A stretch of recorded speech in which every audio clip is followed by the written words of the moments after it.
Listo, ya estamos grabando la octava y penúltima sesión de de la Rusia moderna, ¿no? Y hoy precisamente pues nos vamos a centrar en lo que es la guerra de Ucrania, la guerra, bueno, la anexión de Crimea y el conflicto que obviamente esto deriva con Ucrania, ¿no? Eso es a lo que nos vamos a enfocar el día de hoy. Ahora, primero, para arrancar un poquito, pues vamos a ir a echarle una buena repasada a la historia de Ucrania, ¿no? Para saber pues también un poquito más de dónde viene o por qué se da esta, esta situación, este conflicto entre Ucrania y Rusia, ¿no? Pero lo que vamos a ver es un poquito la península de la historia de Crimea, ¿no? Entonces, pues, la península de Crimea, ¿no? La península de Crimea que está situada, ay, no encuentro mi señalador. Aquí está mi señalador, gracias, que está situada aquí. Este, Está al norte del Mar Negro y bueno, pues tenemos esta situación. Si se fijan, pues tanto toca la parte ucraniana toca la parte, como toca la parte rusa, ¿no? O sea, sé que en realidad, pues cualquiera de las dos, en cierta manera, la podría reclamar. Está ubicada al norte del Mar Negro, tiene una historia muy rica, muy compleja, abarca muchos miles de años y desde luego su posición estratégica en el Mar Negro y su riqueza en todo, en diferentes productos, en diferentes insumos, pues obviamente la ha convertido en una sesión, en una zona, perdón, muy importante, en una zona muy estratégica y por ende, pues en una zona que pues ni Ucrania ni Rusia quisieran perder bajo ninguna circunstancia, ¿no? Y ha sido un punto interesante a lo largo de la historia para diferentes potencias. Más o menos desde los pueblos antiguos que la habitaron hasta su incorporación en la política contemporánea, Crimea ha sido un escenario de migraciones, conquistas y disputas prácticamente a lo largo de toda su historia.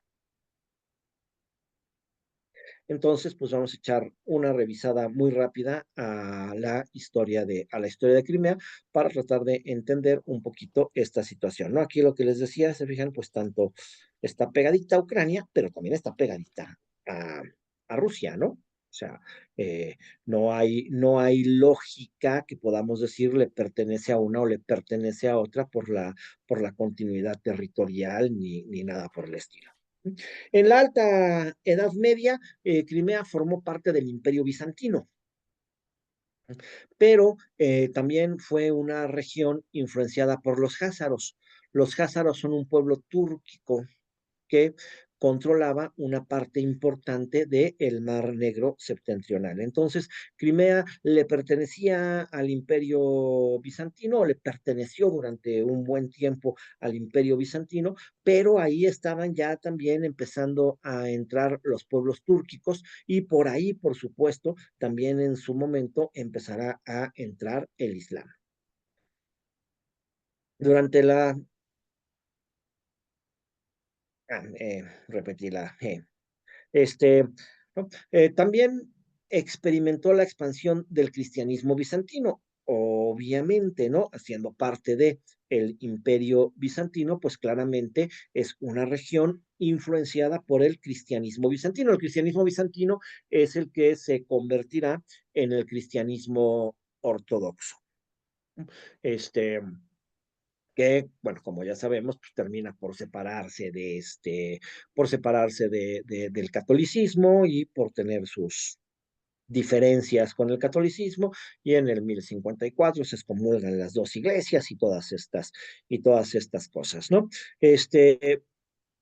Según la tradición, el príncipe Vladimir de Kiev se bautizó en Quersoneso, que es una región de Crimea, ¿no? Antes de convertir a toda la Rusia del Kiev al cristianismo en el siglo X.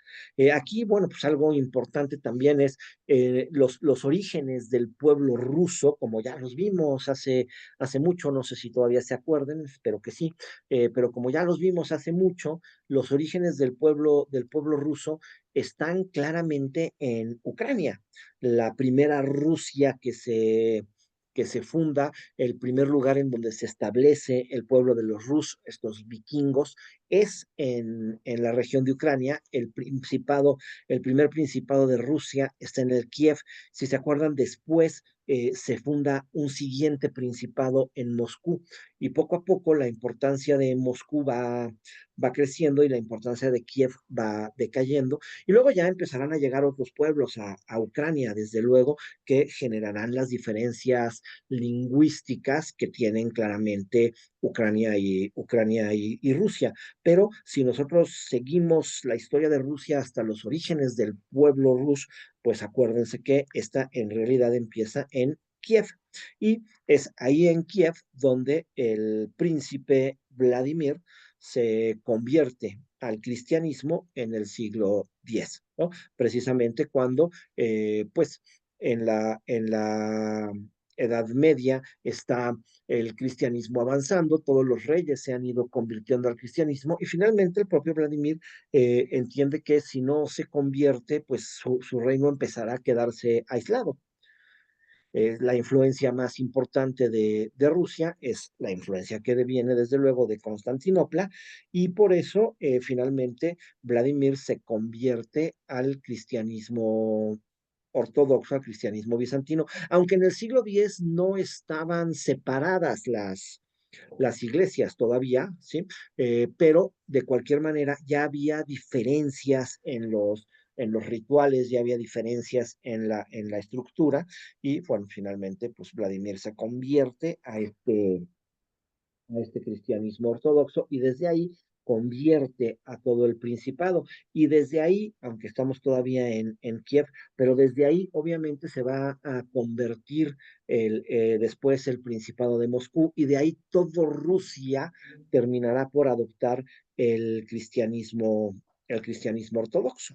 ¿No? Y pues el bautizo de Vladimir, según la tradición, pues sucede precisamente en esta zona de Crimea.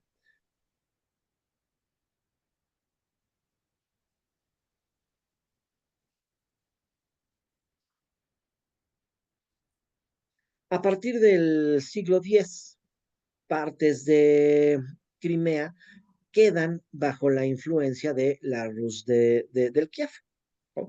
Aunque un control efectivo, pues más bien limitado. Hay muchos movimientos de pueblo. Crimea es una región por la que, de paso importante, es una región por la que por eso va a haber mucho conflicto y muchos poblados diferentes, pero pues forma parte de este primer principado de Kiev, que es el que es el de los orígenes del propio pueblo ruso. Pero en el siglo XIII, Crimea es conquistada por los mongoles y se convierte en parte de la Horda de Oro, que finalmente se va creando. Esta Horda de Oro es el estado sucesor del imperio mongol. Y la zona de Crimea, pues pertenece precisamente a esta Horda de Oro, es conquistada por estos mongoles y pertenece a el estado del Imperio Mongol. En el siglo XIV empiezan a aparecer en la región de Crimea los comerciantes genoveses, mercaderes genoveses, y empiezan a fundar pues sus enclaves ahí en la región de Crimea, ¿no? Como fue Cafa, que hoy es Feodosia, y pues desde ahí empieza claramente a ser notoria esta importancia de la región por su ubicación marítima, ¿no? Los genoveses pues ponen ahí sus enclaves comerciales para desde ahí poderse mover por las regiones del Mar Negro ¿no? Creando una zona comercial muy importante. En el siglo XV viene el declive de la Horda de Oro y se funda el Kanato de Crimea en 1441. Este Kanato de Crimea es un estado tártaro, ¿no? Que pues seguirá dominando esta región durante varios siglos. Entonces aquí también vamos viendo cómo Crimea se empieza a convertir en una zona de convivencia, de conflicto de los diferentes pueblos desde la Edad Media, ¿no? El siglo XIII, siglo XIV, siglo XV, en donde pues van a convivir los Rus del Kiev, van a estar los mongoles, van a estar los tártaros, y al mismo tiempo, pues esto también va a traer una doble influencia religiosa muy importante, ¿no? El cristianismo ortodoxo que deviene de el imperio bizantino y de los pueblos rusos, por supuesto, ¿no? Y también el islam que lo traen los tártaros, que llega con la Horda de Oro, que llega con los mongoles, ¿no? Y que pues también es una fuerza muy importante en la región. Esto que no, este desarrollo que nos platicas, ¿se refiere exclusivamente a Crimea? Es decir, toda esta parte de los turcos y los tártaros y el Rus de Kiev, ¿se refiere nada más a la península o era la península pero asociada a los territorios del norte, o sea, lo que hoy es Ucrania, o del este, que hoy es parte de Rusia? Es la región de Crimea específicamente, como está efectivamente muy claramente entre los dos estados, va teniendo influencias, primero de la Rus del Kiev, o sea, es parte de la Rus del Kiev y luego es parte del imperio mongol y los pueblos tártaros van pasando por ahí. Entonces, Crimea sí tiene en cierta manera su historia un tanto independiente porque va siendo influenciada, ¿no? Por la propia Ucrania, por lo que está sucediendo hacia el norte de Crimea o por los sucesos que se están dando en Rusia. Por los propios genoveses que crean sus enclaves. O sea, su situación marítima es bien interesante porque entonces no tiene una historia necesariamente unida ni a Ucrania ni a Rusia. Pero esto se refiere específicamente a la península, es decir, cuando hablamos aquí de Crimea, ¿es solamente la península o es un territorio más grande que incluye la península? No, no, bueno, o sea, es la península porque eh, um, lo que abarca lo que abarca el imperio mongol en su momento y la Horda de Oro ocupó partes muy importantes de Rusia, ¿no? Ah, ok. Mm. Entonces viene de Rusia y toca la península de Crimea. Pero la situación con Crimea es que va recibiendo influencias a veces que provienen de Rusia, a veces que provienen del norte, y entonces la península de Crimea en cierta manera tiene una historia no independiente, no aislada, sino que como que se le va mezclando los sucesos tanto ucranianos tanto vienen de Rusia como vienen del norte, las diferentes influencias. Entonces, no es propiamente la historia de Ucrania o la historia de Rusia, sino que Crimea es un punto por donde va pasando un poquito de todo. Ah, ok. Mm.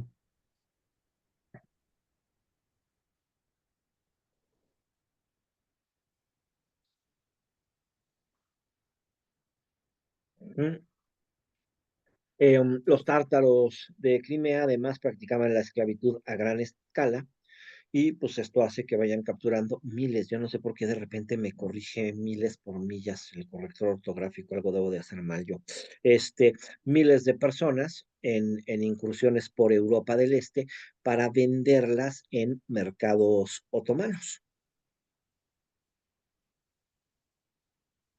En 1475, finalmente, el Imperio Otomano conquista las ciudades genovesas de Crimea y desarrolla su control sobre el Kanato de Crimea, convirtiéndolo en un estado vasallo bajo el dominio otomano.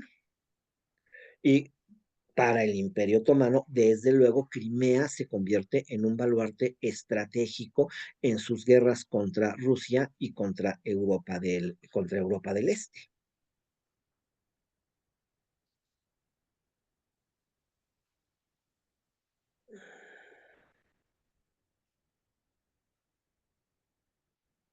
¿Mm? A finales del siglo XVIII, bajo el reinado de Catalina la Grande, Rusia busca expandir su influencia en el Mar Negro y viene la famosísima Guerra Ruso-Turca de 1768 a 1774. Esta guerra debilita notablemente el control otomano sobre Crimea y en 1783 Crimea es finalmente anexada formalmente al Imperio Ruso.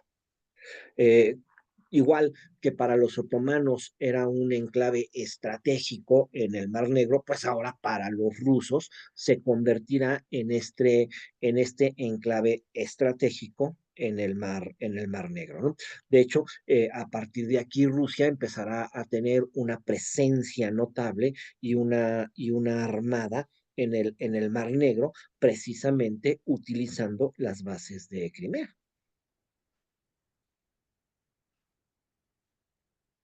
Hey,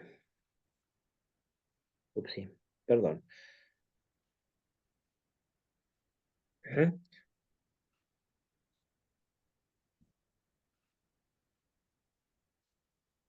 Ya, perdón, me ando peleando aquí con la diapositiva.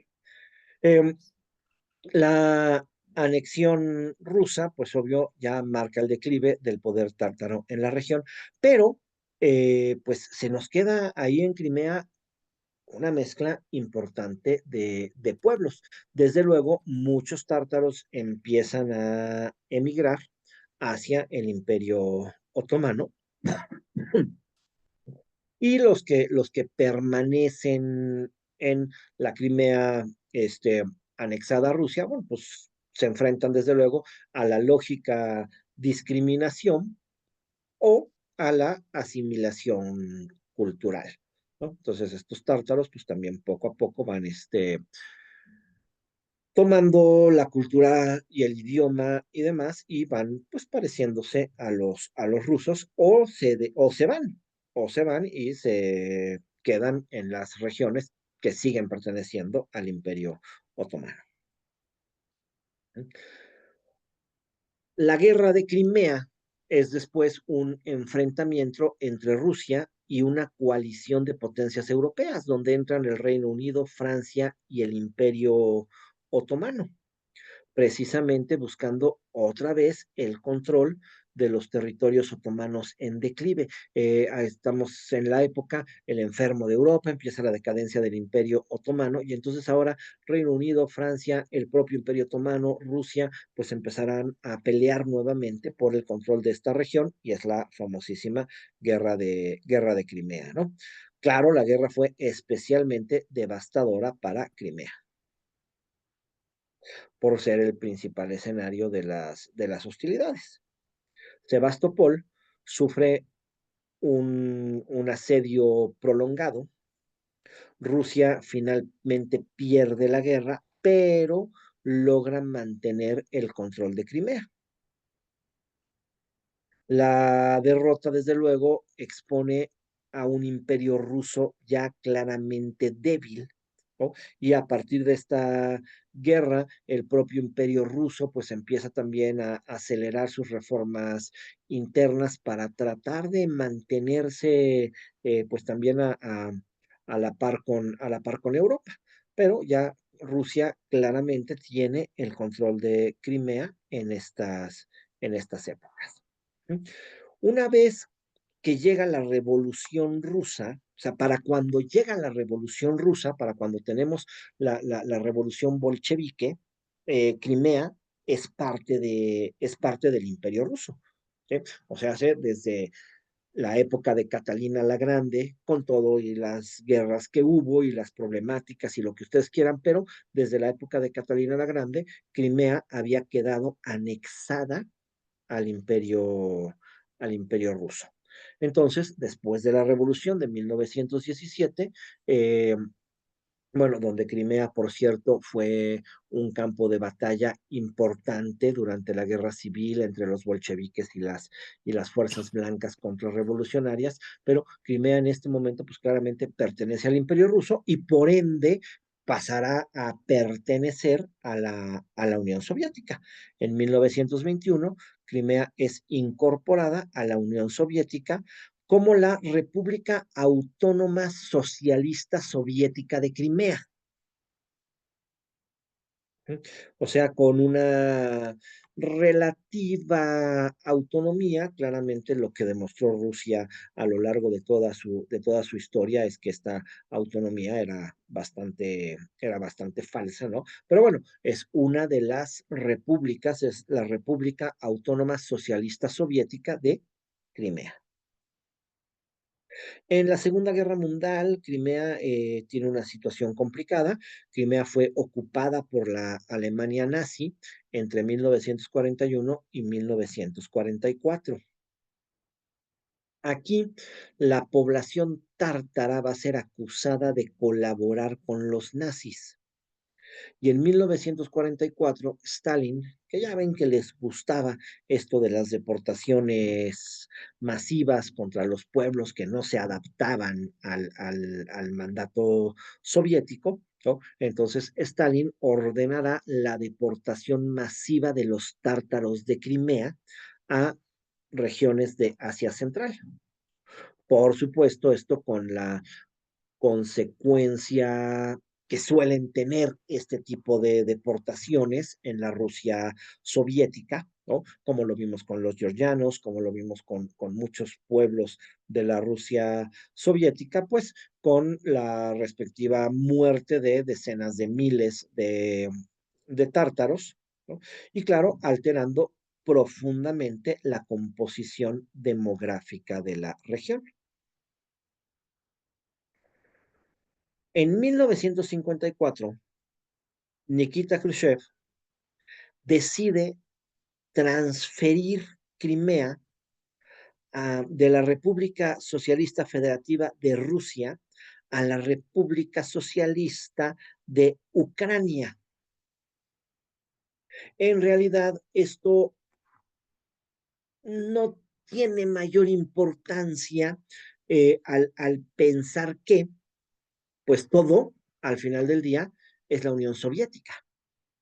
Todas estas repúblicas socialistas federativas en realidad pues pertenecen a un solo país, pertenecen a la Unión Soviética. Entonces, tanto la República de Rusia como la República de Ucrania son parte de la Unión Soviética.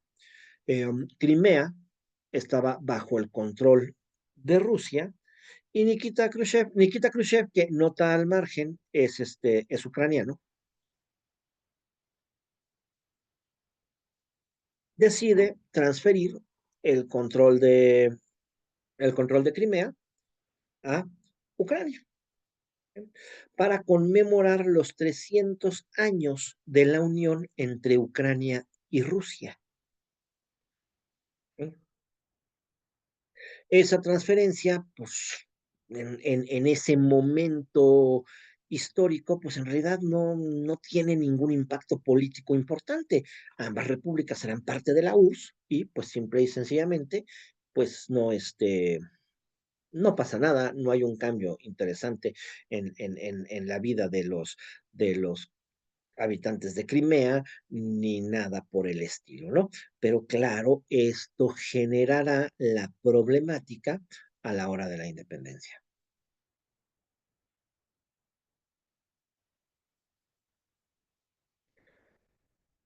Llegamos al colapso de la Unión Soviética. Con el colapso de la Unión Soviética viene la independencia de Crimea en 1991, perdón, la independencia de Ucrania en 1991 y pues como Crimea había sido transferida por Nikita Khrushchev al dominio de Ucrania, cuando Ucrania se independiza, pues se queda con Crimea, ¿no? Este, Esto hace que en este momento es cuando Rusia pierde, pierde la región de Crimea y se la queda Ucrania. ¿Sí? Esto, por supuesto, con una serie de problemáticas, ¿verdad? No es que todo haya fluido en paz y tranquilidad, pero bueno, eh, Rusia mantiene en arrendamiento la base naval, la base naval de Sebastopol y de cualquier manera Rusia termina por garantizar su presencia en la región. Cuando se da esta independencia de Ucrania y Crimea queda bajo el dominio ucraniano, eh, Rusia, como heredera de la Unión Soviética, pues hereda la flota de la Unión Soviética, ¿no? Entonces ahora esta flota de la Unión Soviética que ya no existe es la flota rusa. Esta base de Sebastopol, territorio ucraniano, que garantiza la presencia de la Unión Soviética, ahora de Rusia, en el Mar Negro, pues sí mete en una problemática a la Federación Rusa. ¿Sí? Y finalmente, bueno, logra generar un pacto con Ucrania en el que se queda con la base de Sebastopol, pagando un arrendamiento y se le permite a Rusia tener su flota naval ahí en Crimea, garantizando pues la permanencia de su presencia en el Mar Negro.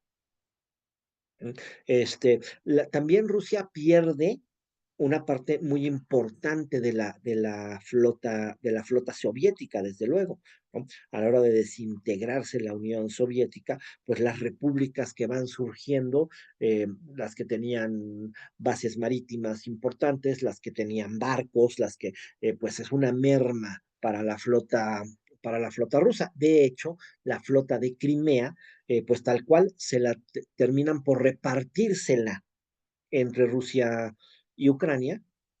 ¿Sí?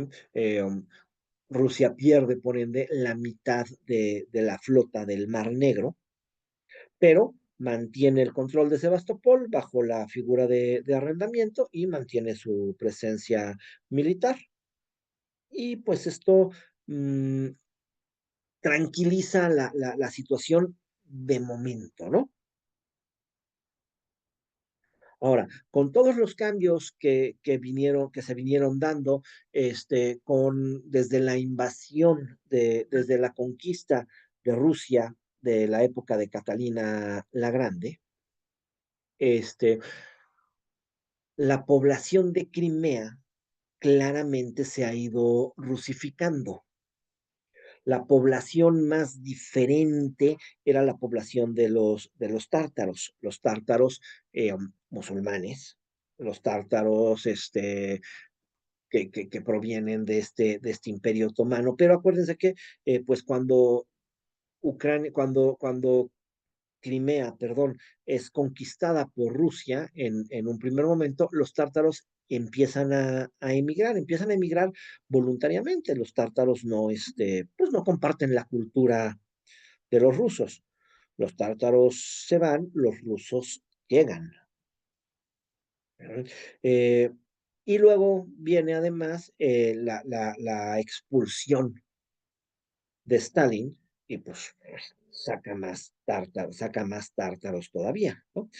Entonces, la mayoría de la población de Crimea para este momento de 1991 es de habla rusa. Esta población Crimea, que es de habla rusa, pues automáticamente empieza a generar tensiones con el gobierno central de Kiev, puesto que no se entienden, puesto que no son pueblos iguales. Los habitantes de Crimea son en realidad rusos, hablan ruso, por ende piensan como rusos y se identifican claramente con Rusia. El gobierno del Kiev va a generar todas las facilidades posibles para que los tártaros que fueron expulsados de Crimea durante la época de Stalin o los descendientes de estos tártaros, pues probablemente ya no los mismos, ¿verdad? Puedan regresar a Ucrania. perdón, a Crimea, ¿sí? Puedan regresar a Crimea. Y entonces, pues empieza a producir este regreso gradual de los tártaros de Crimea desde Asia Central, lo que pues va a empezar, ¿no?, a generar tensiones entre la población, desde luego, ¿no? Rusos y tártaros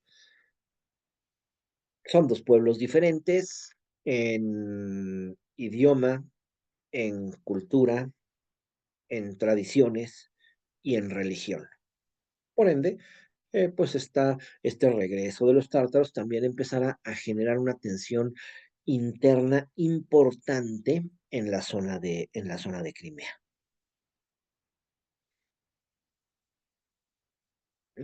Em,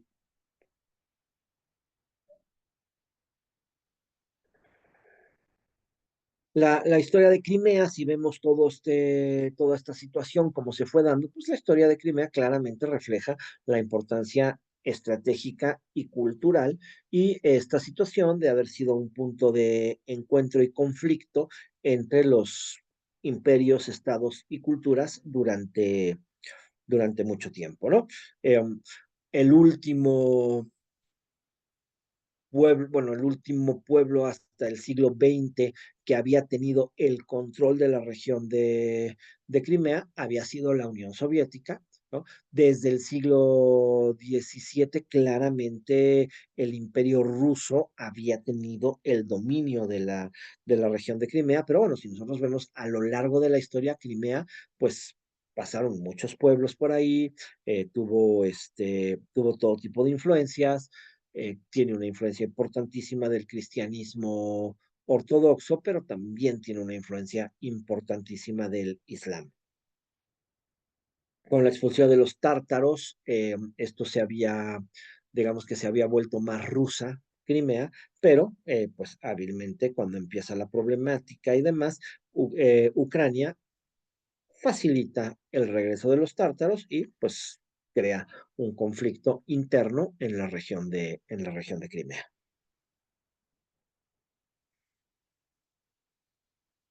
Ujú.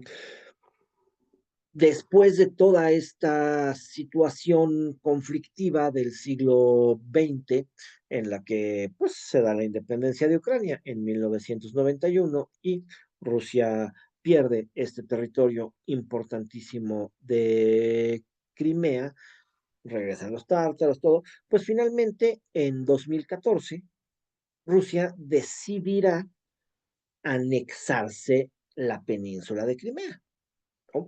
Esto pues reavivará todas las disputas históricas por la península, desde luego, ¿no?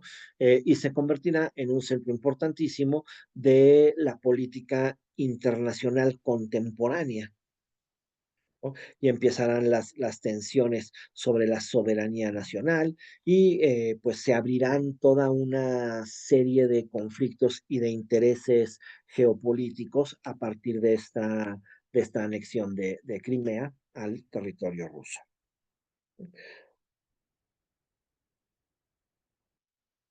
Entonces, la historia de Crimea muy a grandes rasgos, muy rápidamente vista, desde luego, ¿no? Pero nos deja claro eso, ¿no? La importancia de Crimea como la importancia en la geopolítica mundial de Crimea y de dónde proviene el conflicto y por qué Rusia en un momento determinado puede pretender que Crimea le pertenece a la Federación Rusa, ¿no? Rusia puede considerar que Crimea le pertenece a la Federación Rusa porque le pertenecía a la Federación Rusa. O sea, todo esto claramente, pues es Nikita Khrushchev el que le quitó Crimea a Rusia para dárselo a Ucrania en un momento en el que esto, pues en apariencia no representaba ningún cambio real, ¿no? Eh, y pues la problemática se deviene a partir de una independencia que pues claro que no era en absoluto esperada en el momento en el que Nikita Khrushchev hizo hizo esta sesión, ¿no? O sea, nadie pensó en ese momento que podría ir unos años después una Ucrania independiente y que esto pues generaría esta tensión entre dos estados que en su momento eran lo mismo, que en su momento eran parte de una Unión Soviética, parte de un solo país. Pero pues aquí empezarán los problemas, ¿no? Con esta independencia de Ucrania en 1991, tras la disolución de la Unión Soviética, pues marcará el inicio de un periodo de tensiones políticas, económicas y culturales en el país. Y pues sí, particularmente en la península de Crimea y las relaciones con Rusia, las relaciones de Rusia con Ucrania y la relación de Crimea con Rusia, que pues se convierten instantáneamente en un foco de tensión.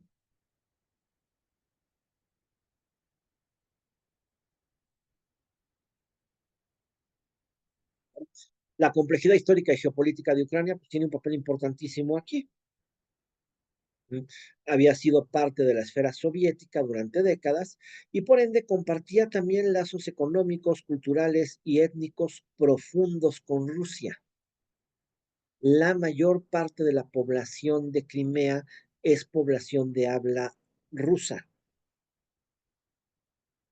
Y pues claro, el pretexto clarísimo de Rusia para ocupar Crimea, para exigir la devolución de Crimea, pues está en un punto muy simple, ¿no? La propia población de la región es rusa.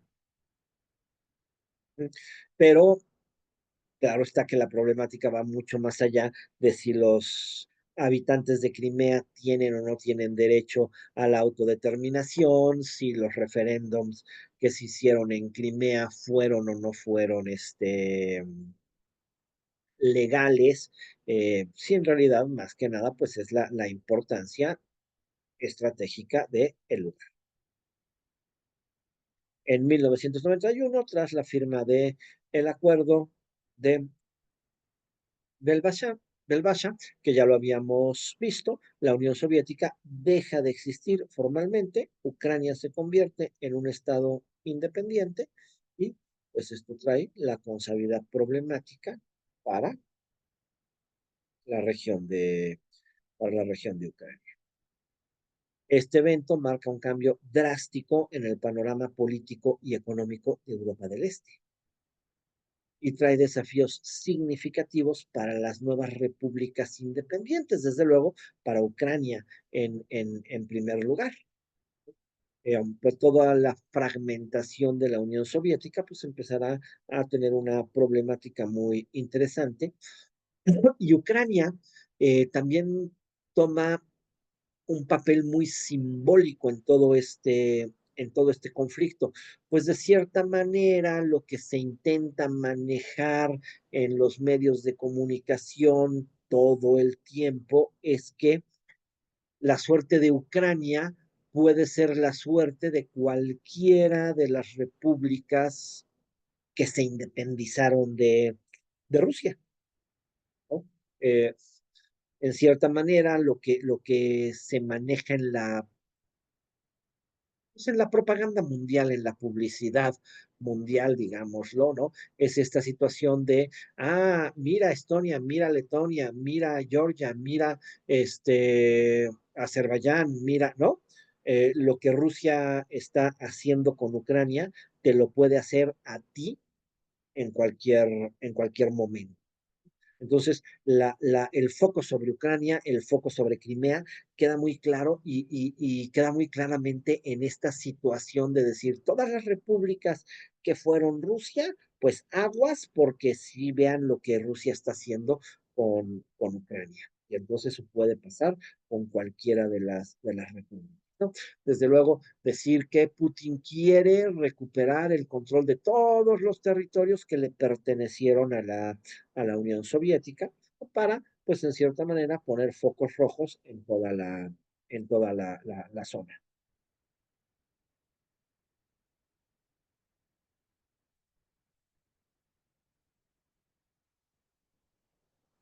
Ucrania declara su independencia y la independencia es ratificada mediante un referéndum. en diciembre del mismo 1991, en donde con un 90% de apoyo popular, incluyendo una mayoría importante en Crimea, eh, los ucranianos votan por ser un pueblo independiente, por ser un pueblo separado de la Unión Soviética, ¿no? Y este referéndum pues se hace efectivo. Bueno, en realidad no hace más que ratificar, ¿no? La independencia ya se había dado desde agosto, pero en diciembre este referéndum pues lo hace más oficial, lo hace legal, ¿no? Es el propio pueblo, autodeterminación de los pueblos, es el propio pueblo ucraniano el que no quiere pertenecer a Ucrania, claro, heredará las estructuras administrativas, militares y económicas de la República Socialista Soviética de Ucrania. También heredará las tensiones territoriales. ¿No? Estoy muy tarde. También heredará las tensiones territoriales y las tensiones étnicas, desde luego, ¿no? De un país con poblaciones muy diversas. En realidad, en toda la zona ucraniana que está pegado a Rusia, no solamente en Crimea, toda la zona ucraniana que tiene frontera con Rusia, claramente hay un dominio de población rusa. Y entonces, pues ante esta situación, Ucrania, Ucrania que en cierta manera podría ser el puente entre Rusia y Europa, si lo manejara de una forma, si se manejaran todas estas situaciones de una forma pacífica, ¿no? Pero no, Ucrania, en lugar de quedar como el puente que podría ser entre Rusia y Occidente, lo que queda en Ucrania es una marcadísima separación entre un concepto ucraniano pro-occidental, en donde Ucrania debe de pertenecer a la OTAN, formar parte de la comunidad europea, y acercarse culturalmente más al resto de Europa y económicamente y militarmente y en todas las mentes que se pueda, ¿no? Con otra visión de una Crimea prorrusa, de una Crimea eh, cercana a los rusos, que comparte la cultura de los rusos y por ende, pues alejada de la cultura europea y de los conceptos europeos. Y en realidad en Crimea, pues sí, hay un grupo muy importante pro-occidental y hay un grupo muy importante pro-ruso. Y esto pues traerá toda la situación y todas las tensiones en en esta región, ¿no?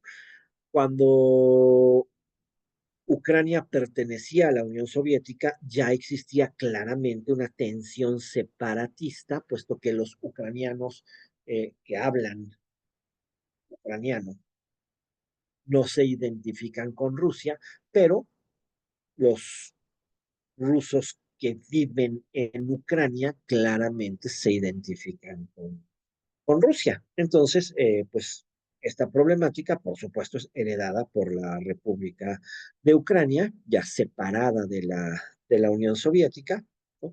Pero no solamente es heredada, sino que claramente, pues a partir de este momento empezará a intensificarse, ¿no?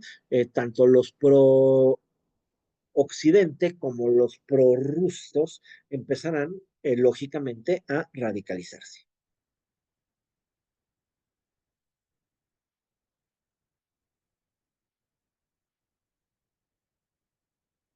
Crimea, que había sido transferida de Rusia a Ucrania en 1954, en esta nueva situación de la Ucrania independiente de 1991, la propia Crimea se convierte en una región autónoma dentro de Ucrania. Esto no fue problemático durante la existencia de la URSS, pero a partir de la independencia de Ucrania, pues claramente se van a reavivar todas estas tensiones, con una mayoría de población de habla rusa, con un porcentaje significativo de rusos étnicos, alrededor del 58% de la población de Ucrania son rusos, con una minoría tártara en proceso de regresar después de su deportación de 1944, con la situación de que Crimea es la sede de la Flota del Mar Negro, un activo militar muy importante para Rusia. Pues todo esto genera muchísimas tensiones y aumenta este valor geopolítico de la región de Crimea.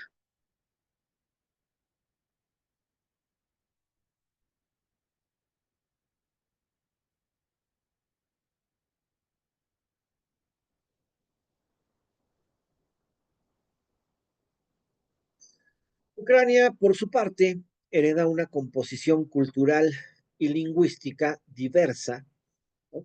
Que pues seguirá influyendo en estas políticas y en estas tensiones post-independentistas, ¿no? Este,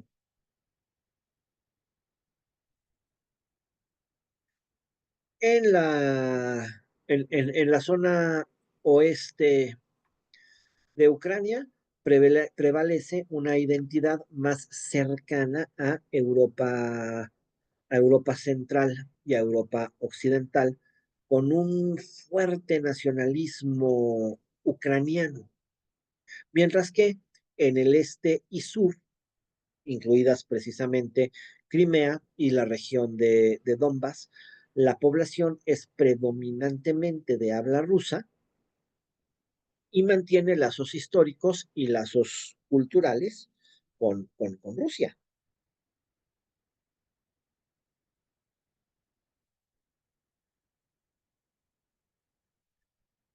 La promoción del ucraniano como idioma oficial, pues será uno de los puntos que empiece a acentuar la problemática y acentuar la división. La promoción del ucraniano como idioma oficial, pues va a ser vista por muchas comunidades de habla rusa como una clara amenaza a su identidad cultural.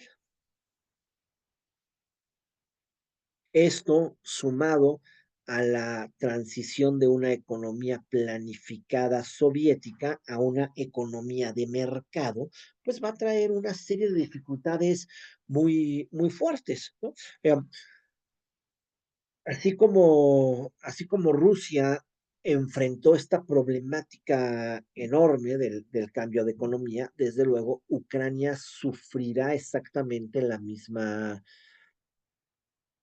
situación. La Ucrania independiente también pretende pasar de golpe de una economía perfectamente controlada por el gobierno a una economía de libre mercado. Esto entonces, además de toda la situación de tensión cultural que existe en Ucrania por la población rusa y la población ucraniana, pues esto suma una serie de dificultades políticas y una serie de dificultades económicas muy importantes, ¿no? O sea, igual que Rusia, Ucrania tuvo pues toda esta situación de hiperinflación, escasez de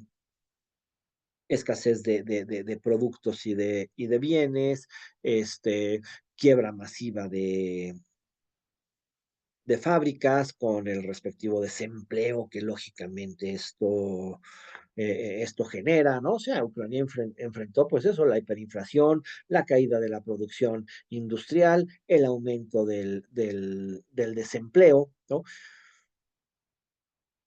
Pero al ser Crimea un país naciente que se está independizando de la Unión Soviética, pues es muy fácil para Crimea culpar de todo este deterioro, tal cual, a Rusia, ¿no?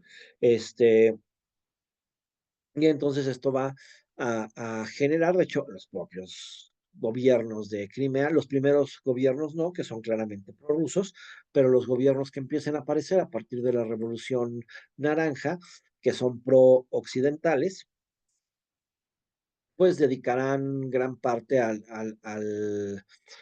la queja del régimen soviético que dejó a una Ucrania quebrada y que pues tantísimo trabajo le ha costado salir de esta crisis.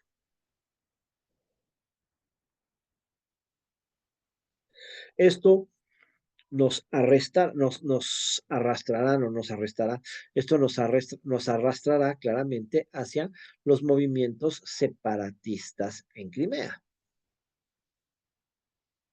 ¿no? Cuando nace Crimea, obviamente no hay una tradición democrática, igual que no la hay en Rusia. Por eso para estos países también es tan complicado generar la transición, ¿no?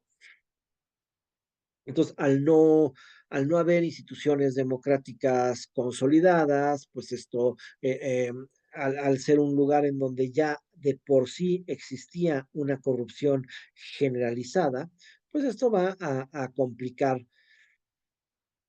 el desarrollo económico y el desarrollo político de la zona, ¿no?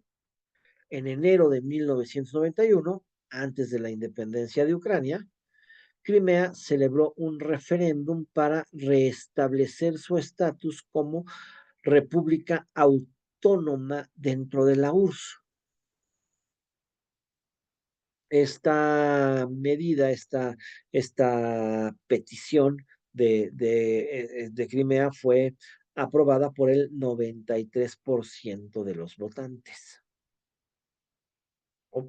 Entonces, claramente se está independizando eh, Ucrania y claramente estamos viendo desde ese primer momento que al menos un 93% de la población de la población de Crimea quiere a su vez independizarse de Ucrania, así como Ucrania pretende independizarse de Rusia, pues de la misma manera, Crimea pretende independizarse de Ucrania. Con este referéndum, en mayo de 1992, el Parlamento de Crimea declara la independencia de la región, pero eh, revoca esta medida bajo presión de Kiev, desde luego. O sea, el mismo gobierno ucraniano no acepta esta, esta independencia, ¿no? Y pues el mismo gobierno de Ucrania um, presionará para que el Parlamento de Crimea, que había declarado su independencia, pues se eche para atrás y revoque la medida, ¿no? Por eso, en 1991 se declara Crimea independiente, pero inmediatamente el mismo Congreso que la había declarado independiente revoca la medida y Crimea sigue perteneciendo a Ucrania. Muchos políticos rusos consideraban que Crimea debía de regresar al control de Rusia. El argumento es un error histórico, ¿sí? O sea, el argumento de Rusia para reclamar Ucrania es, a ver, o sea, Nikita Khrushchev estúpidamente transfirió Ucrania de la República Soviética de Rusia a la República Soviética de Ucrania. Esto es un error histórico. Los políticos rusos básicamente dicen, no existía una razón para que Khrushchev hiciera esto. La única razón que existió para que Khrushchev hiciera esto fue un capricho personal del gobernante, ¿no? Como presidente de la Unión Soviética, pues el poder de estos personajes era era infinito, ¿no? Pero no hay ningún argumento histórico, nacionalista, de deseo que de alguna manera se haya utilizado como argumento en 1954. En realidad, pues fue tan simple como pues, el señor dueño de la Unión Soviética pues, acaba de decidir que pues, va a pasar este territorio de Rusia a Ucrania, lo cual pues básicamente es lo mismo, nada más así como para, como llevamos 300 años de pertenecer Ucrania a Rusia, pues te regalo el pedacito, ¿no? Pero, pues lo que argumentan los políticos rusos es, pues esto es un error histórico, esto es un absurdo histórico. Y por ende, ellos consideran que Crimea tiene que regresar al control de Rusia. ¿No? La disputa de la flota, de la propiedad de la flota del Mar Negro, estacionada en Sebastopol, se convierte en un punto enorme de tensión entre Rusia y Ucrania, y ya habíamos dicho, van a llegar a un acuerdo, ¿no? Pero ahí es cómo se van dando estos puntos de tensión. Decíamos, no es que se independizó Ucrania y llegaron a un acuerdo, ¿no? Es que se independizó Ucrania, la propiedad de la flota del Mar Negro inmediatamente estalló como un punto de conflicto importantísimo. De 1991 a 1997 hay una tensión política fuerte, muy importante, y en 1997 pues se llega a el mejor acuerdo posible. Les había dicho, Rusia pierde la mitad de esta flota, o sea, tal cual, pues dividiendo la flota y permitiéndole a Rusia arrendar la base naval de Sebastopol para que no tenga que retirar su presencia del Mar Negro.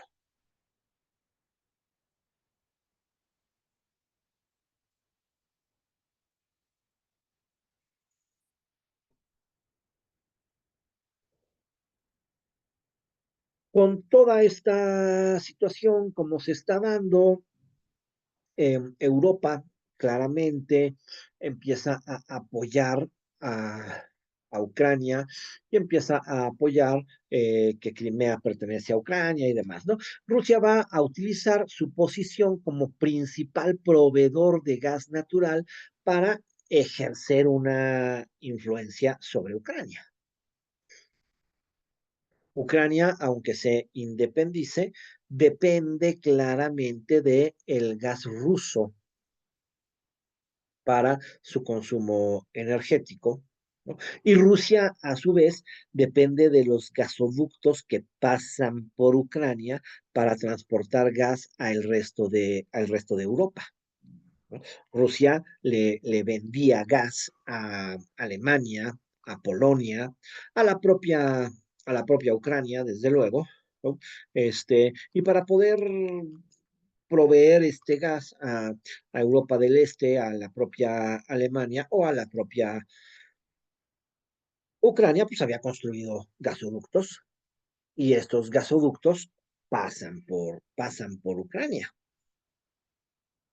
Entonces, bueno, pues vendrá toda una disputa sobre precios, sobre pagos atrasados del gas, ¿no? Incluso, pues, Rusia eh, hará cortes en el suministro de gas a Ucrania, ¿no? Y esto pues va a hacer todavía más complicadas las relaciones bilaterales.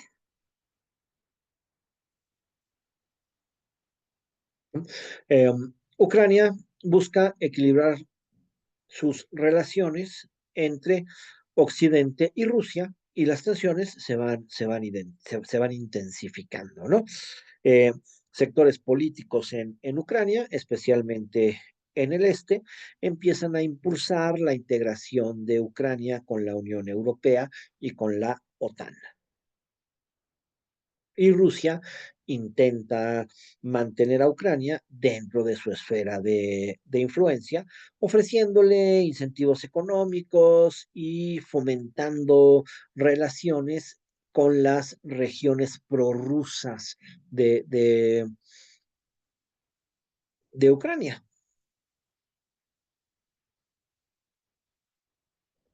En 1992, Crimea es declarada una república autónoma, pero dentro de Ucrania.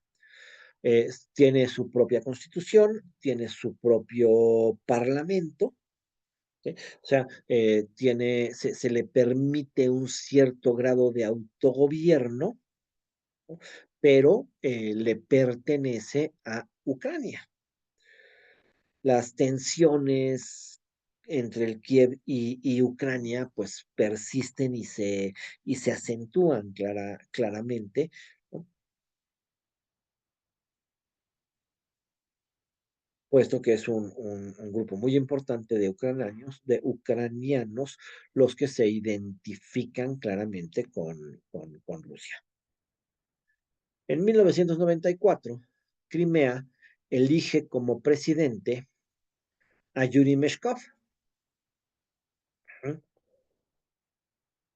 eh, un político que abogaba por la reunificación con Rusia. Su mandato, desde luego, fue muy breve, puesto que inmediatamente el Kiev disolvió el cargo en 1995 para evitar la secesión. Entonces, lo que hace claramente el gobierno de Kiev en Ucrania, pues es retirarle en Crimea, perdón, no en Ucrania, es retirarle a Crimea un derecho que ya se le había otorgado, ¿no? El derecho que se le había otorgado a Crimea, a el autogobierno, a tener su propia constitución y a tener su propio gobierno, pues ahora se le quita, se disuelve el cargo de presidente de Ucrania en 1995 para evitar precisamente pues esta separación que claramente ya se veía que la población de Ucrania la quería, ¿no? Si no, no hubiera ganado la presidencia un personaje como Yuri Meshkov.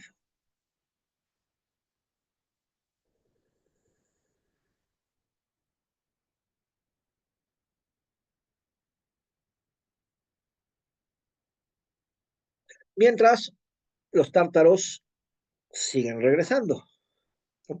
Este, por supuesto, estos tártaros que regresan ahora se enfrentarán lógicamente, a problemáticas de discriminación y desde luego a dificultades para recuperar sus tierras, ¿no? Los tártaros que fueron, ok, fueron expulsados en 1944. Ahora si quieren regresar a reclamar sus tierras, pero pues claramente estas tierras también ya le pertenecen a otras personas, ¿no? Y esto va a generar una tensión interna muy fuerte entre tártaros y rusos dentro de Crimea, ¿no? Este, los tártaros entonces van a empezar a apoyar a Ucrania en sus tensiones con Rusia, puesto que claramente para los tártaros es favorecedor el gobierno de Kiev, para los tártaros es favorecedor que no haya que, que, que, que no haya un entendimiento con Rusia, ¿no? Y que el gobierno del Kiev les ofrezca la recuperación de su tierra, así como les ofreció la reincorporación a Crimea.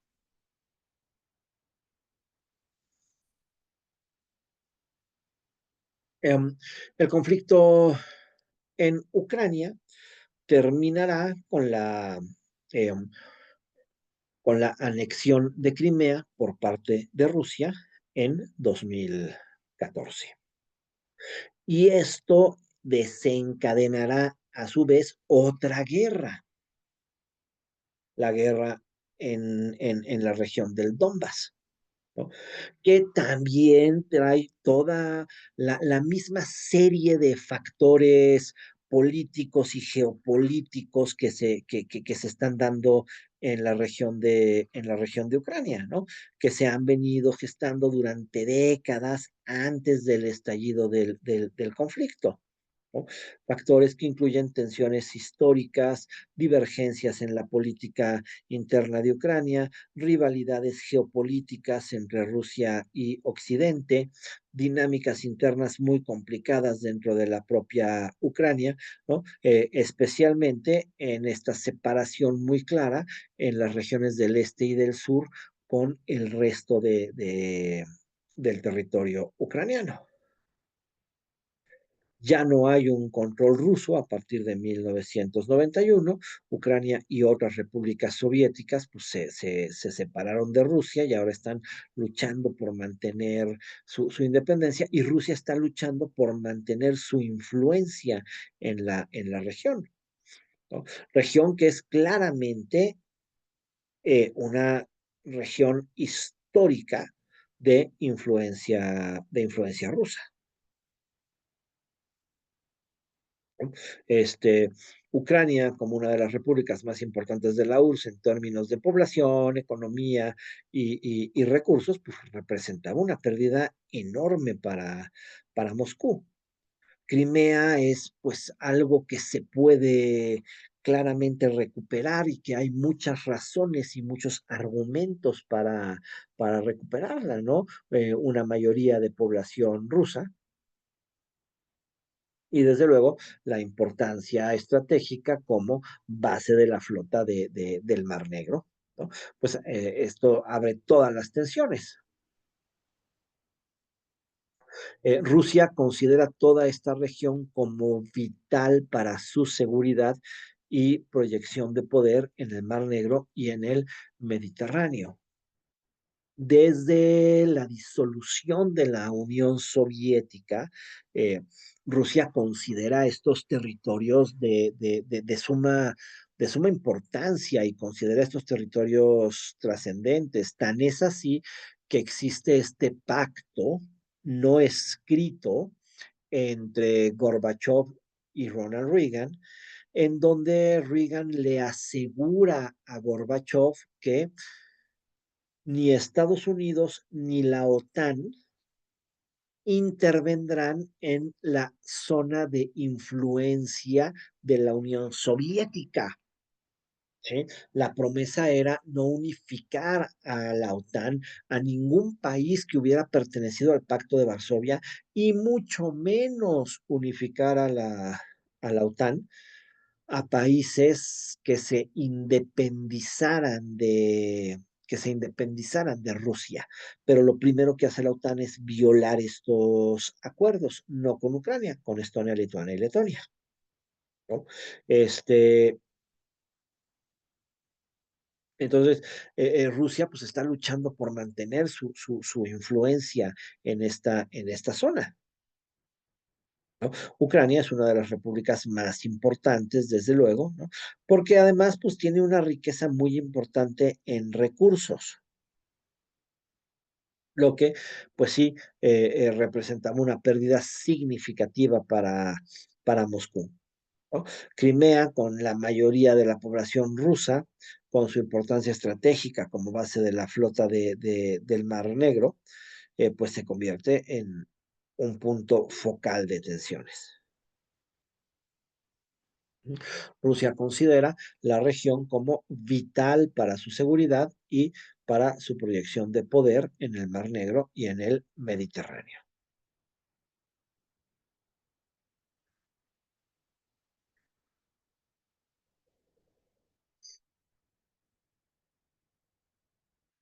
Termina la Guerra Fría, existe este pacto no escrito entre Gorbachev y Ronald Reagan, pero la Unión Soviética colapsa. Y en el momento en el que la Unión Soviética colapsa, vamos a ver a un Estados Unidos y a una OTAN que inmediatamente viola todos los acuerdos, y entonces la OTAN empieza a expandirse.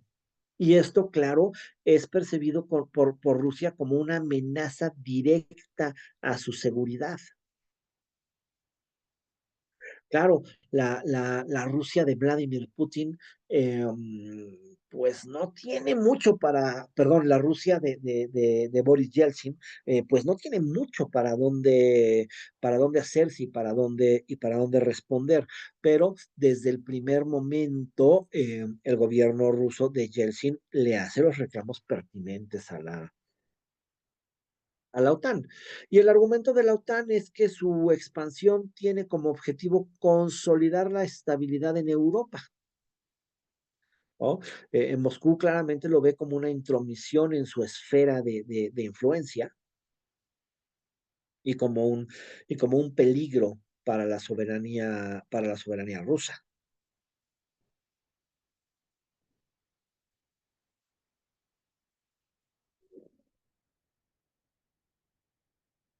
Lo primero que hace la OTAN es unir a los países del Pacto de Varsovia, ¿no? Polonia, Hungría y la República Checa se unen a la OTAN en 1999. Luego, ya no solamente añade a países del antiguo Pacto de Varsovia, sino que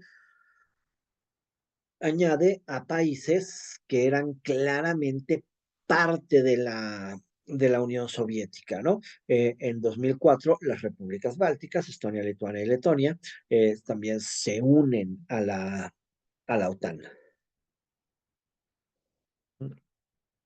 En la cumbre de Bucarest en 2008, la OTAN expresa su intención de admitir a Ucrania y a Georgia en un futuro, y esto, por supuesto, es interpretado por Rusia como una amenaza a su existencia. No es que la Rusia de 2004 y la Rusia de 2008 ya es la Rusia de Vladimir Putin. La Rusia quebrada y profundamente debilitada de Boris Yeltsin había dado un giro impresionante, ¿no? En un tiempo récord, en muy poquito tiempo, Putin mejora notablemente la economía rusa, mejora notablemente el nivel de vida de los rusos, se hace con un apoyo importantísimo del pueblo de Rusia y desde luego de las oligarquías rusas, ¿no? Porque ya no es la Rusia débil, ya no es la Rusia de Yeltsin, ya es la Rusia de Putin. Por eso, cuando amenaza con admitir a Ucrania y a Georgia, pues finalmente esto derivará en una intervención rusa en Georgia.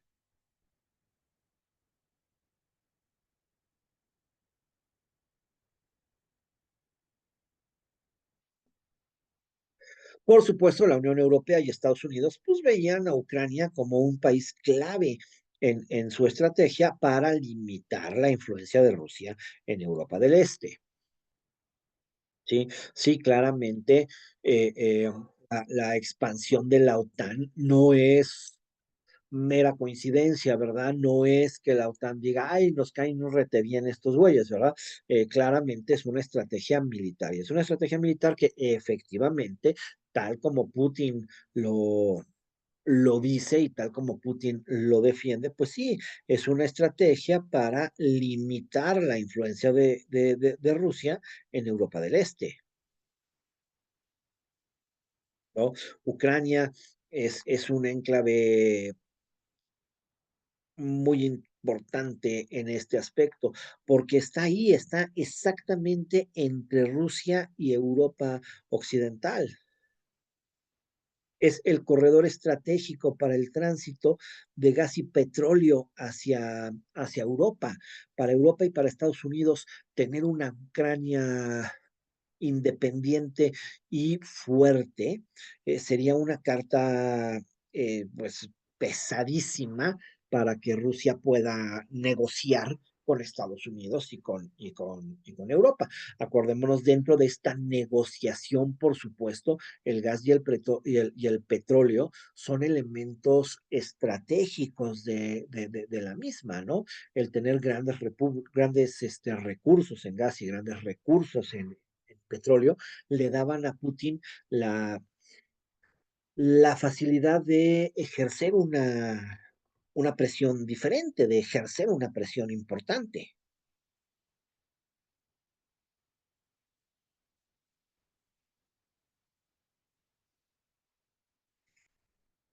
¿no? Ucrania, históricamente dividida en términos culturales y lingüísticos, pues claramente genera una parte importantísima en toda esta situación de tensión. ¿No? Predominantemente ucraniano en términos étnicos y lingüísticos, con una fuerte identidad nacional y una orientación pro-occidental, ¿no? Pues la región Ucrania en general busca acercarse a la Unión Europea y alejarse de Rusia, pero áreas como Donetsk, Lugansk y Crimea, por el contrario, tienen una mayoría de población de habla rusa, una mayor afinidad cultural e histórica con Rusia, ¿no? Y claro, estas regiones, ¿sí? Que sí son la menor parte del territorio ucraniano, ¿no? Es Lunskan, Donskan, y en realidad todo este corredor hasta la propia Crimea, ¿no? Pero entonces esta región es claramente prorrusa, mientras que el resto de Ucrania, pues no es que se identifique culturalmente con Europa, tampoco, pero sí tiene un clarísimo interés en alejarse de Rusia, ¿no? Este, Claro, Ucrania como país naciente en toda esta situación, pues también a la vez es un país que se enfrenta a problemas persistentes de corrupción, a una gobernanza débil. La política ucraniana está marcada por un estira y afloja continuo entre precisamente estas dos facciones, la facción pro-occidental y la facción pro-rusa, ¿no? Lo que pues hace súper complicada la aplicación de una política exterior coherente. Claro, la corrupción generalizada, pues al mismo tiempo socava la confianza en las instituciones estatales, ¿no? Y genera una cada vez más notoria división interna.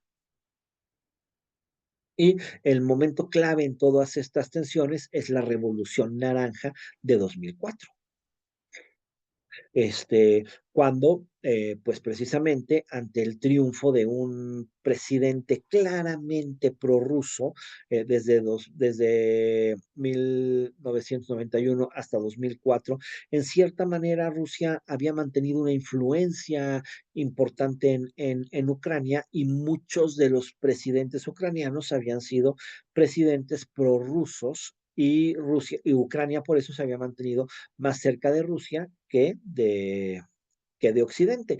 Pero en realidad, como ya vimos, hay una parte de la población muy importante que es mucho más pro-occidental que pro-rusa. Por eso esto finalmente ocasionará esta revolución naranja, ¿no? Um, esta revolución naranja ocasionará la elección de Víctor Yushchenko, este, un líder pro-occidental que claramente lo que busca es acercar a Ucrania a la Unión Europea y a la OTAN, ¿no? En contraposición a los intereses de Rusia, desde luego. ¿No? La victoria de Yushchenko es vista como una derrota para los intereses prorrusos en el país, Y esto hace que las regiones de Crimea y la región de Donbass empiecen a incrementar su ideología separatista. Claro que Ucrania depende de Rusia para el suministro de gas natural, ¿no? Rusia depende de los gasoductos ucranianos, como ya dijimos, para transitar este gas hacia Europa, ¿no? Y entonces, pues empezarán los disturbios, los problemas, la presión rusa para obligar a Yushchenko a tomar una política más prorrusa y a alejarse de Europa Occidental, etcétera, etcétera, ¿no? Pero pues, se irán generando más y más tensiones. Crimea, con su población mayoritariamente rusa, con su importancia estratégica, pues se convierte en el punto clave de toda esta fricción, como ya lo vimos, ¿no?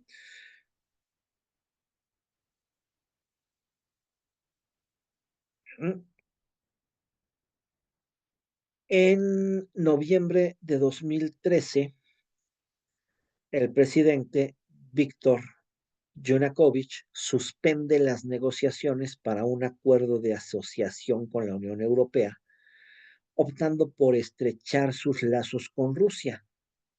Esto provoca eh, protestas masivas en el Kiev y en febrero de 2014, Yanukovych es destituido después de semanas de protestas en las calles. Y esto Rusia lo interpreta como un golpe de Estado respaldado por Occidente. Esta es la situación de la Revolución Naranja, ¿no? Son dos Víctors los que tenemos en la disputa, desde luego, ¿no?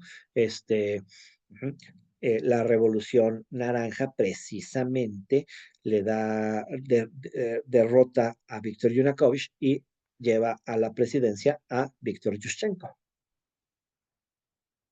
Demasiado similares los nombres, por lo que pues es fácil ahí medio hacerse camotes, ¿no? Pero esto es lo que Rusia entiende como un golpe de Estado promovido desde Occidente y apoyado desde Occidente. Y este es el pretexto de Rusia para poder intervenir y para poder apropiarse de Ucrania, ¿no? Inmediatamente, tras la destitución de Yanukovych, Rusia rápidamente hace una intervención militar en Crimea, argumentando la necesidad de proteger a la población de habla rusa de un, pues no tan supuesto peligro, ¿no? Sí hay un verdadero peligro. Lo vamos a ver muy notoriamente ya con Volodymyr Zelensky, que pues tal cual se dedica a tener una milicia que mata rusos en las regiones de población mayoritariamente rusa, ¿no? ¿Y qué hace Rusia? Pues interviene militarmente Crimea. En marzo de 2014 se celebra un referéndum en Crimea bajo el control militar ruso. Y este referéndum, pues efectivamente resulta en que la mayoría de los habitantes de Crimea prefieren anexarse a Rusia y dejar de pertenecer a Ucrania. Claro, el pretexto de Ucrania para no aceptar este referéndum como válido es que este referéndum se hizo con una Crimea tomada por Rusia y bajo influencia militar rusa.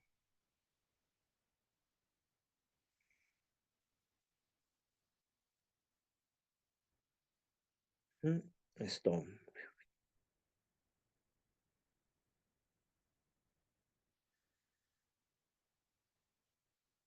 esto, pues sí, efectivamente, ya lo habíamos ido comentando todo, porque esta situación tan tensa en Crimea, ¿no? Y finalmente, pues con esto, a finales de febrero de 2014, pues Rusia despliega sus tropas en Crimea y se da la anexión militar, la anexión forzada de Crimea a territorios rusos, ¿no? ¿Mm? Eh, um, Primero, las tropas rusas entran sin insignias identificativas y empiezan a ocupar instalaciones estratégicas en Crimea, como bases militares, aeropuertos, edificios gubernamentales, ¿no? Rusia niega que estas tropas sean suyas, pero ya después Vladimir Putin sí admitió que efectivamente estas tropas desestabilizadoras eran en realidad tropas rusas. Las tropas bloquearon y desarmaron a las fuerzas ucranianas que estaban en Crimea, aseguraron el control total de la península sin enfrentamientos significativos, eso sí, y el Parlamento de Crimea, supuestamente bajo presión de las tropas rusas, destituye al gobierno local, nombra a Sergei Aksionov, que era un líder del partido prorruso, Unidad Rusa, lo nombra primer ministro, y este nuevo gobierno de Crimea, respaldado por Moscú, desde luego, anuncia la celebración de este referéndum para decidir el futuro estatus de la península y pues se da el referéndum en el que Crimea dice nos queremos anexar a Rusia, ¿no? El 16 de marzo de 2014, este referéndum deja claro que Crimea quiere anexarse a Rusia, a Rusia, ¿no? Este, por supuesto, lo que presenta el referéndum son dos panoramas, ¿no? Solo pueden elegir entre unirse a Rusia o restaurar una constitución anterior que le otorga mayor autonomía a Crimea. O sea, de cualquier manera, eso sí, este referéndum, las dos opciones que está dando no son las de la situación de Crimea del momento, ¿no? O sea, lo que está diciendo es, ¿quieren que Crimea sea una Rusia o quieren que Crimea obtenga una mayor independencia de Ucrania? Ajá. 96% de todos modos apoyaron la incorporación a Rusia. La comunidad internacional inmediatamente pues dice que este referéndum es ilegítimo, puesto que se hizo bajo una presencia militar no, no autorizada. De todos modos, el 17 de marzo de 2014, al día siguiente del referéndum, Crimea declara su independencia de Ucrania para convertirse en la República de Crimea e inmediatamente solicita formalmente su unión a la Federación Rusa. El trato es inmediatamente aprobado por la Duma estatal y por el Consejo de la Federación y Crimea y Sebastopol se convierten en dos nuevas entidades federales de Rusia. ¿Sí? Al aceptar la unión de Crimea a Rusia, precisamente lo que hace es separar y entonces es Crimea y la región de Sebastopol, como si fueran dos entidades diferentes y son dos nuevas entidades federales de Rusia, ¿no? Rusia tiene muchos argumentos para justificar la anexión, protección de derecho de los rusos étnicos, ¿no? Eh, lo que se argumenta Putin es que la población de habla rusa en Crimea está en peligro bajo el nuevo gobierno ucraniano, al que califica como fascista. Corrección del error histórico, lo mismo que ya habíamos dicho, la transferencia de Crimea a Ucrania fue un error histórico, es algo que Nikita Khrushchev no tenía por qué hacer. Y desde luego, pues voluntad popular, ¿no? Ahí tenemos un referéndum que claramente está diciendo que la población de Crimea desea pertenecer a Rusia.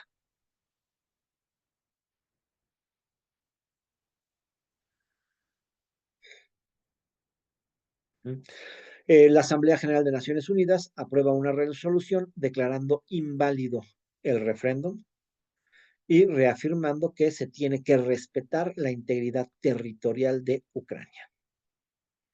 Occidente impone una serie de sanciones a Rusia dirigidas a individuos, empresas, al sector energético, a las finanzas. Rusia es expulsada del G8, que se vuelve a convertir en el G7. En Rusia, al contrario, en Rusia la anexión es recibida con entusiasmo popular, es vista como un logro histórico, es vista como un gran logro para el liderazgo de Vladimir Putin. ¿no? Pues la narrativa lo destaca como una anexión, como una reunificación completamente legítima y completamente natural, ¿no?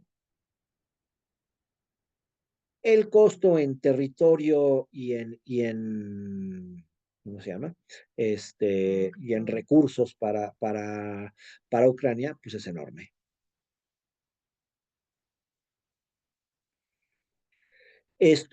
Todos estos hechos lo que van haciendo es marcar más y más y más claramente las divisiones, tanto dentro de Ucrania como dentro de Crimea, por supuesto, ¿no?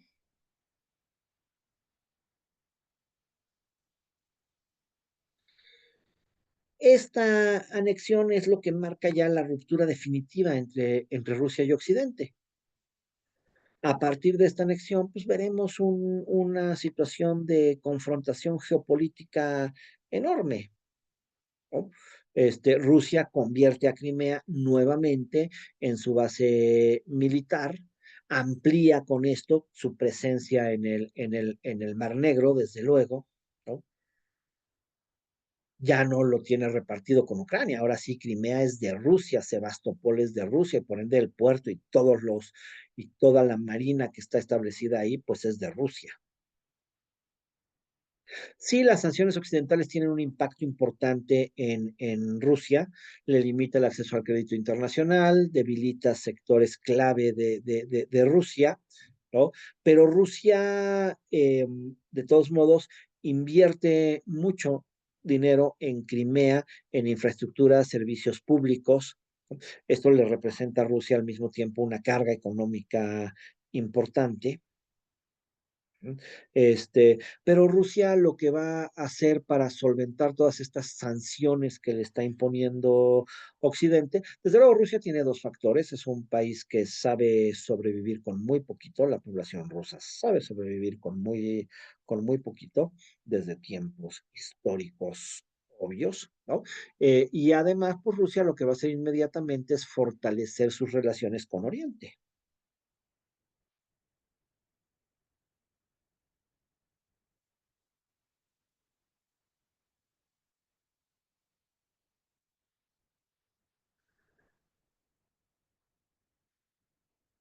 Este, las reacciones internacionales, bueno, pues la mayoría de las reacciones internacionales claramente son de condena, de violación del derecho internacional, de violación a la soberanía de Ucrania, ¿no?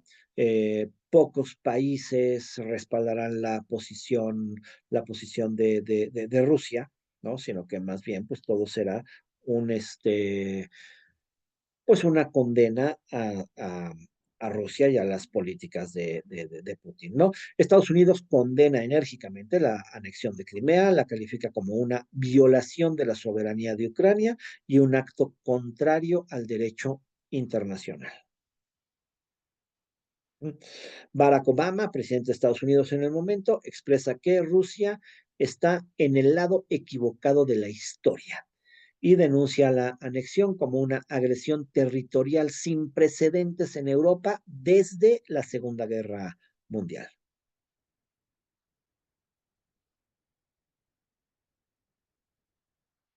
Sanciones contra Rusia, que ya habíamos mencionado, ¿no? Restricciones de Rusia a los mercados financieros, no créditos a Rusia, suspensiones del comercio con Rusia, ¿no? Estados Unidos, además, claro, inmediatamente incrementa su apoyo militar a Ucrania mediante el suministro de equipos no letales y entrenamiento para las Fuerzas Armadas ucranianas. La Unión Europea, igual que Estados Unidos, rechaza la anexión, adopta una postura de condena contra Rusia, declara que el referéndum es ilegal e ilegítimo y reafirma el compromiso con la integridad territorial de Ucrania. Sanciones económicas que se lleva a Rusia, restricciones comerciales, financieras, prohibición de visados, congelación de activos a individuos rusos, este, eh, sanciones contra sectores estratégicos de Rusia, como la energía, la defensa y las finanzas. La Unión Europea también le da una enorme asistencia financiera a Ucrania mediante paquetes de ayuda y programas de reformas estructurales. La OTAN califica la anexión como una violación a los principios fundamentales de seguridad de Europa. Eso es lo que hace que la OTAN tenga el pretexto perfecto para aumentar su presencia en los países miembros cercanos a Rusia, para disuadir de posibles agresiones, lo que decíamos al principio, ¿no? Inmediatamente la propaganda mundial es, pues así como Rusia se está anexando Crimea, mañana se puede anexar Estonia, Letonia y Lituania, o cualquier otro territorio que se le antoje, y entonces la OTAN tiene que fortalecer su presencia militar en estas regiones, ¿no? La ONU, un poquito más imposibilitada, porque en la ONU Rusia tiene el poder de veto. Este, entonces, la ONU adopta una resolución titulada Integridad Territorial de Ucrania, reafirma que Crimea sigue siendo parte de Ucrania, ¿no? Declara inválido el referéndum celebrado bajo ocupación militar rusa, este, pero Rusia, como miembro permanente con poder de veto, pues bloquea inmediatamente cualquier acción vinculante contra sí misma. Entonces la ONU pues, es en realidad el organismo que menos oportunidad tiene de hacer absolutamente nada en esta situación, ¿no? La Organización para la Seguridad y Cooperación en Europa, pues, también monitorea la situación en Ucrania, eh, eh, no puede enviar observadores a Crimea, porque Rusia obviamente no quiere, ¿no? Pero la OCSE documenta casos de intimidación, represión contra los opositores de la Unión de Crimea, etcétera, y por ende, pues también declara que esta ocupación es completamente eh, ilegítima y que no tiene razón de hacer.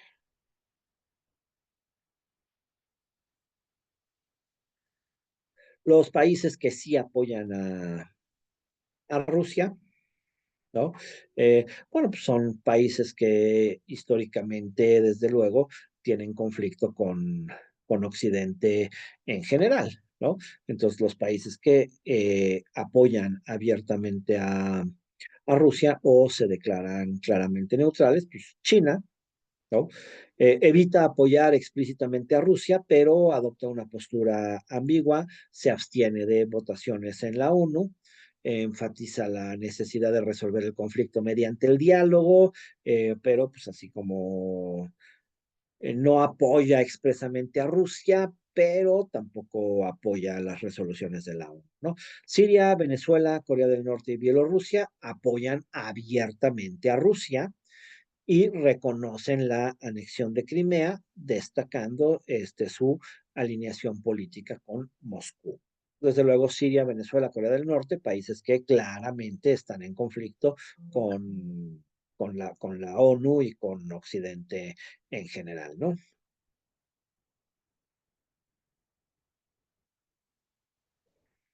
Georgia y los países bálticos, por supuesto, condenan enérgicamente la anexión porque lo ven como una amenaza directa hacia su soberanía.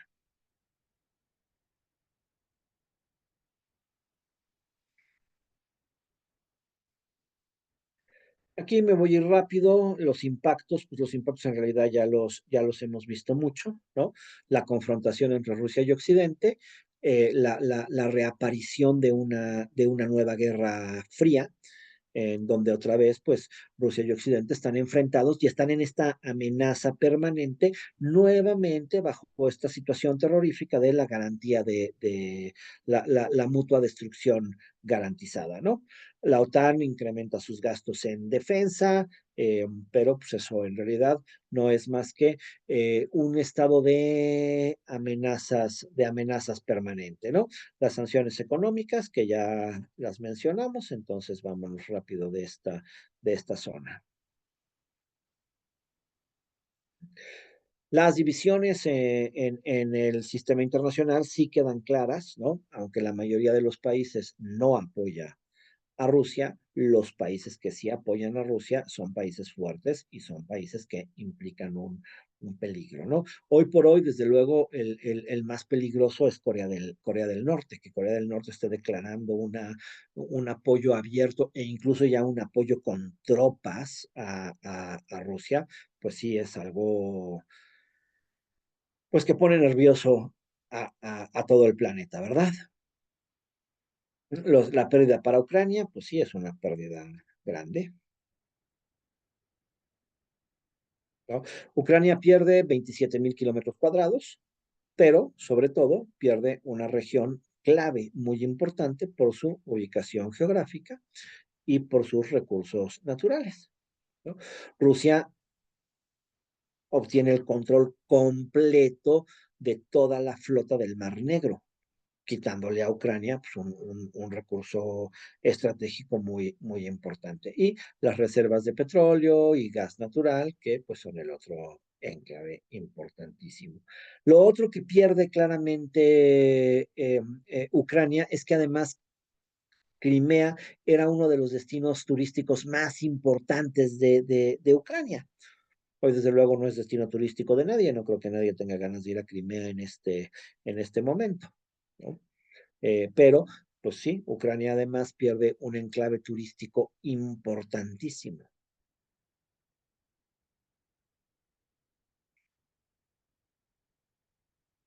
Um, el problema inmediatamente se va a empezar a contagiar hacia otras regiones de Ucrania, ¿no? Toda la zona fronteriza entre Ucrania y Rusia empezarán a aparecer, igual que en Crimea, empezarán a aparecer movimientos separatistas. Y esto llevará a un nuevo conflicto porque, pues claro, ahora Rusia va a apoyar a los movimientos separatistas de toda su región fronteriza, ¿no? ¿No? La división se hace muy notoria. En Ucrania crece el sentimiento nacionalista y en la frontera ruso-ucraniana crece el sentimiento separatista, ¿no? Esto además, claro, es una problemática enorme porque generará intimidación a los opositores políticos y represiones contra las minorías étnicas y religiosas, ¿no? Nuevamente los tártaros pues se verán discriminados y expulsados de la región de Crimea, al mismo tiempo que los rusos de toda la zona fronteriza serán atacados por el gobierno de Ucrania,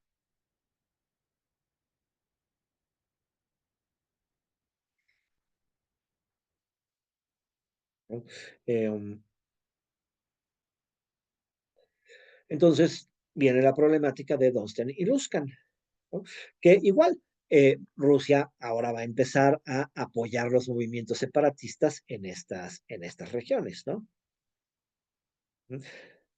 Estonia, Letonia y Lituania, ya dijeron, lo ven como una amenaza a su soberanía y además que ahora Luhansk y Donetsk también se hayan vuelto territorios separatistas, pues también se vuelvan territorios separatistas, pues claramente hace que se sientan más amenazadas las antiguas repúblicas soviéticas, ¿no?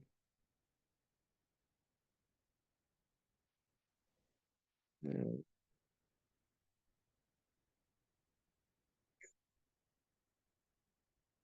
mm. Rusia, ya dijimos, usa los recursos energéticos como presión política. La propia Alemania depende mucho del gas barato de Rusia, ¿no? No hablemos de Polonia, los países bálticos, pero también estos rápidos se tienen que empezar a movilizar para encontrar alternativas energéticas, ¿no? Como terminales de gas natural licuado, y también poco a poco estos países buscan la manera y empiezan a dejar de ser dependientes, a lo mejor a mayores costos, pero empiezan a dejar de ser dependientes del gas de Rusia, ¿no? Y del petróleo de Rusia, por supuesto, ¿no? Eh, Europa aceleró iniciativas para reducir esta dependencia, ya dijimos. Europa empezó pues la construcción de terminales de gas natural, ¿no? Rusia sigue siendo un exportador importante, pero rapidito Europa empieza a conseguir la manera de no depender claramente del gas ruso. La crisis humanitaria, más de 1,5 millones de personas desplazadas de Ucrania a partir de estas guerras, muchas de las cuales empiezan a refugiarse en países como Polonia, lo que ahora pues también le está causando un problema muy grave a Europa y claro, a Polonia, que además también se siente terriblemente amenazado por la situación, tanto como país recipiente de desplazados, como país fronterizo con Rusia y como pues país que perteneció y que claramente está amenazado en este momento por Rusia. Los tártaros ya dijimos que siguen perseguidos.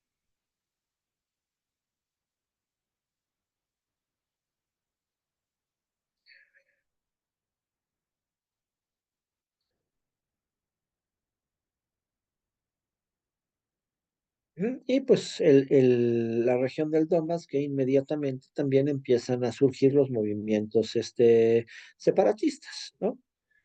A partir de 2014, o sea, casi al mismo tiempo que se está dando la anexión de Crimea, Donbass empieza con sus movimientos separatistas.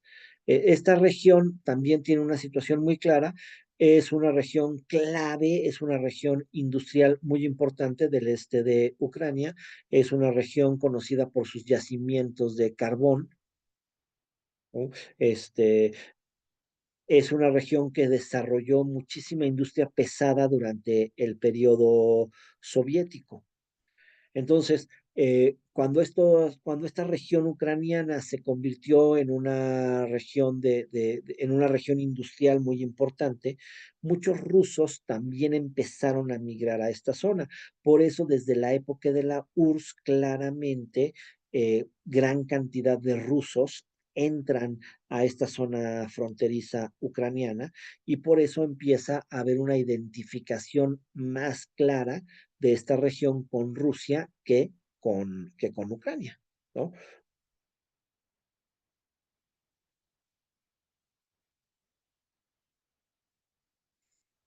Entonces es exactamente la misma problemática que la de Crimea. Cuando se disuelve la URSS y esta región y Crimea se separa de Rusia, así como en Crimea hay una población rusa importante, en Donbass es exactamente la misma situación.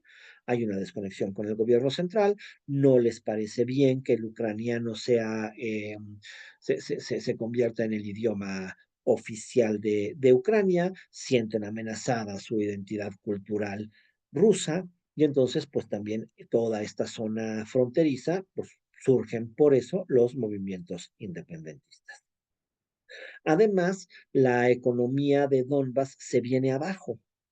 Esta economía que estaba basada en la industria pesada y la minería, pues tras la independencia de Ucrania, se ve emproblemada, ¿no? La misma problemática de la transición de una economía planificada a una economía de mercado, pues genera el cierre de fábricas, genera el cierre de minas, la tasa de desempleo aumenta excesivamente y todo esto, pues ellos como una población que se identifica con Rusia y no con Ucrania, pues todo este descontento se reflejará en culpar de la situación al hecho de que dejaron de ser Rusia y son Ucrania y por ende a exacerbar el separatismo.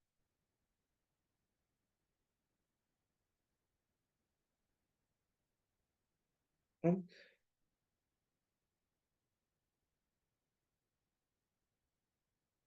Um, la zona empieza a tener una problemática económica muy importante, ¿no? No hay una mejora en la vida de la población local. Y pues finalmente, cuando viene esta situación de la Revolución Naranja, los habitantes de Donetsk y Luhansk respaldan a Víctor Yanukovych, o sea, al prorruso, ¿no? Este,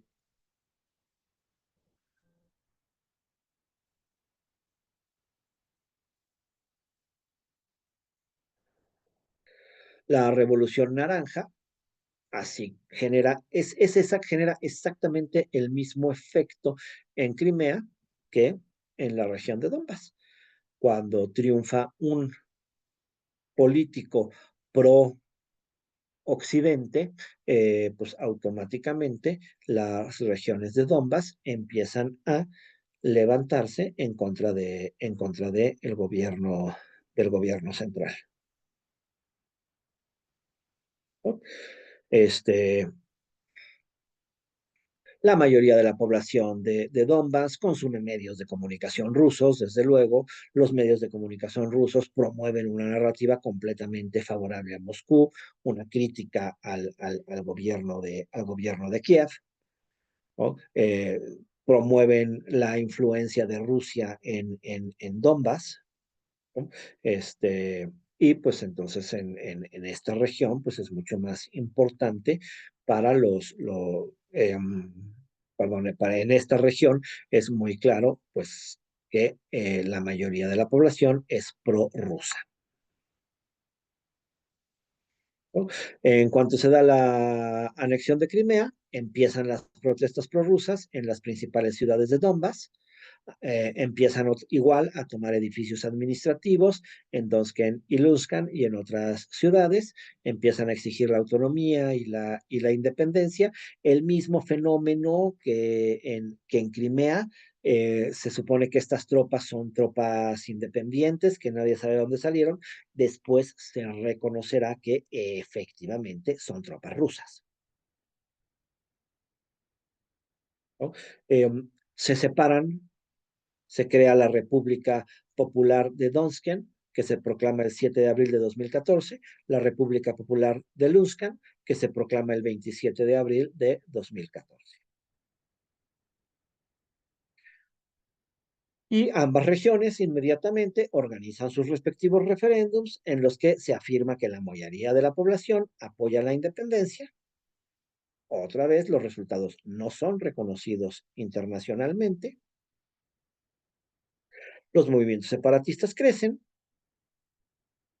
Este, empieza a ver, empieza a ver claramente una guerrilla que pretende separarse de Ucrania. Esta guerrilla inmediatamente además va a ser calificada por el gobierno ucraniano como terrorismo. Y entonces el gobierno ucraniano argumentará que, que está combatiendo el terrorismo en la región, ¿no? Y finalmente, pues esto es lo que nos irá llevando a la intervención definitiva de Rusia también en las regiones de Donetsk y Luhansk, ¿no? Y de ahí, pues ya claramente entendemos el pase a la situación actual, ¿no? Y pues llegamos ya exactamente al punto en donde estamos parados el día de hoy. La próxima semana, pues ya nada más platicaremos un poquito de Volodymyr Zelensky, ya de la guerra oficialmente, guerra entre Rusia y Ucrania, ya no guerra entre una serie de movimientos separatistas apoyados por Moscú, ¿no? Y pues un poquito sobre, pues, qué nos puede traer esto a futuro. Pero por hoy, pues, aquí terminamos. Muy bien, súper, muchas gracias. Gracias, profesor. Gracias, ¿no? Les mando al rato propuesta de la India. Ok, Muchas Perfecto. gracias. Dale, gracias. Gracias. gracias, hasta luego. Hasta Muy bien. luego a todos. Buenas noches. Felicidades a las Lupitas. Que mañana es su santo.